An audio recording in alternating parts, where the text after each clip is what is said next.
Audio Jungle.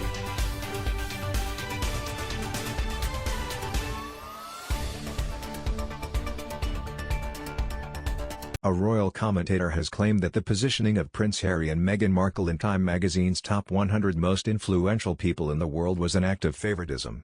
Controversy has been raised by the decision to feature Harry and Meghan on the cover of this year's edition, where the couple were positioned in the icons section alongside the likes of tennis player Naomi Osaka and singer Dolly Parton. Writing in the magazine to explain the decision, Jose Andres claimed, "They turned compassion into boots on the ground through their Archewell Foundation. In a world where everyone has an opinion about people they don't know, the Duke and Duchess have compassion for the people they don't know."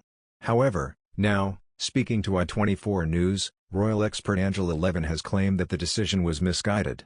To say they're the most influential people in the world when you miss out totally the value of family, both sides, Harry's and especially Meghan's, Angela suggested. Additionally, the royal commentator alleged that the decision to feature the cover was favoritism. Angela noted how Time magazine's owner Mark Benioff is also responsible for part funding Better Up, a startup Prince Harry works for. This, she claims, could suggest an element of favoritism to the couple's inclusion. Since departing from royal duties at the start of last year, the prince has taken on a number of ventures. As well as setting up the charitable Archewell Foundation with his wife, Harry took on a role as Chief Impact Officer with Better Up. The company aims to help organizations build happier, healthier, more fulfilled workforces, by giving individuals the tools they need to thrive in all aspects of their lives. In response to their Time 100 listing, the Sussexes said on their Archewell website that they were humbled and paid tribute to the Director General of the World Trade Organization Dr. Ngozi Okonjo-Iweala for her trailblazing leadership in improving vaccine distribution to poorer nations. Another news, torn Meghan Markle, she must let her dad meet his grandkids before it's too late. Her fractured family relationships have made headlines for years, but last week Meghan Markle's dad Thomas and brother Thomas Jr. both hinted that they hoped for a reconciliation with the Duchess. And despite Meghan telling Oprah Winfrey that she found her father's betrayal hard to reconcile during her infamous interview earlier this year, royal expert and author of Harry and Meghan, Life, Loss, and Love Katie Nichols says Meghan should consider making amends with her family, for her own public image as a humanitarian. Katie says, because of Meghan's work as a philanthropist, it doesn't sit very well that she has no relationship with anyone in her family apart from her mother, Doria. We've seen her father reach out publicly in a bid to reconcile with his daughter and apologize on numerous occasions. Meghan does risk appearing unforgiving and uncaring of her father, who's getting older and isn't in great health.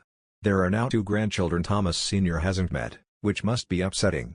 However, Katie adds that, although she thinks it would be a good idea for Meghan, who shares Archie, 2, and Lilibet, 3 months, with Prince Harry, to reconnect with family, she believes the focus at the moment will be on the Sussexes building bridges with the Windsors, suggesting a Christmas reconciliation is likely.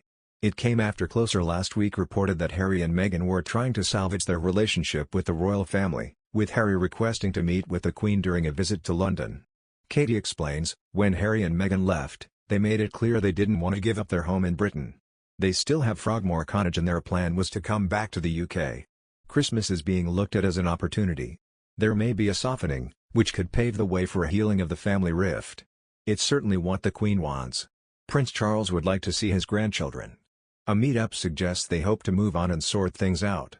And psychological therapist Emma Kenny agrees that burying the hatchet could be a good move for Meghan, but isn't convinced she'll do it. Emma explains, Meghan will be torn over what to do about her family. She feels betrayed and they've lost her trust, but she will still love them deeply and Thomas will always be her dad. He is elderly and not well, so for her own peace of mind, she must try to make peace and let him see his grandchildren before he dies. Once he's gone, she may well feel huge regret. Not shy of speaking out about his sister, Meghan's half-brother Thomas Jr., who shares a dad with the Duchess, is currently starring in Australia's Big Brother VIP.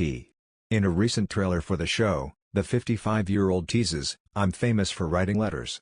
I'm going to write a letter to Meghan." He then reads, "Dear Meghan and Harry, the first thing I want to say to both of you." Before trailing off. Thomas Jr. first wrote a letter to Prince Harry in 2018, pleading with him not to marry Meghan and adding, "She will ruin your life." However, fans believe the second letter will call for a truce after he retracted the statement of his first letter and described it as a moment of madness and said that he had been at a breaking point in his life. He then called Meghan one of the best things that happened to the royals and added, "I am truly sorry." In a new interview last week, Dad Thomas, who said he wants to make peace with his daughter and see his grandchildren, revealed he had snubbed legal offers to sue the Sussexes for not having access to Archie and Lilibet in a bid to stop the games. Thomas said, "I would like to see Meghan and Harry maybe make up with the Queen and make up with Harry's father, and then we can make up." In August, he also sent Meghan a bouquet of red roses for her 40th birthday. Relations between Meghan and her father have been strained since he collaborated with paparazzi in the lead-up to her wedding to Harry in 2018. He then had a heart attack just days before the wedding, needing urgent surgery, and blasted his daughter for not reaching out to him. After speaking out about her on several occasions, Meghan hit back in her Oprah interview in February, saying she has lost her father and that it's hard for her to reconcile the pain he caused.